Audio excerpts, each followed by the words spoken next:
তাও তো আমাদের এই যে আসতে দিয়েছে বিজেপি আমাদের নিজের ইতে এত দূর আসতে দেয়, আমরা কত দূর রিস্ক নিয়েছি দেখেন দিনই।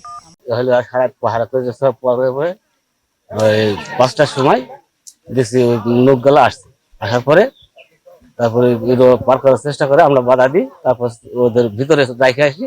এই পর্যন্ত আসার পরে বেলা 8টার সময় ওরা বেঁচে পেয়ে পার করে নেয়। পার করে নেওয়ার পরে আমরা পাবলিক সহ বিজেপিরা আছে সব সহ এই পর্যন্ত, তারপর পার করে নেওয়ার পর আমরা আসতে দিনে আর এ পর্যন্ত আসতে দেবো না, যদি কোনোদিন পার করে আর আসতে। আমাদের সাধারণ লোকজন এবং বিজিবির সঙ্গে একসঙ্গে আমরা বর্ডারে কঠোর অবস্থানে ছিলাম এবং সামনে এতে থাকবো।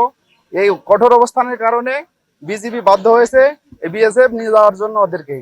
আমরা এখন এই বর্ডারেই আছি এবং ইনশাল্লাহ থাকবো।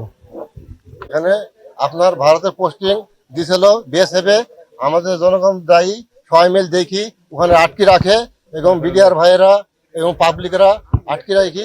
দেখি যে 6 জন পুরুষ 1 জন নারী আটকানোর পরে জনগণ উঠার পরে সকাল 8টার সময় জনগণের চাপ দেখি এবং বিজেপির চাপ দেখি তারা ভারতের বিএসএফ উঠি নাই।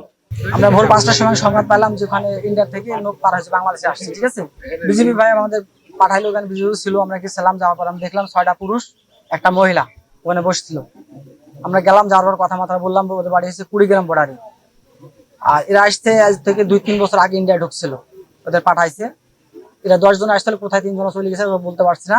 আর 7 জন এখানে ছিল। ঠিক আছে, রাত বেলা 8টার সময় 3 জন চলে গেছে, ইন্ডিয়ান বিএসএফ পার করে চলে গেছে।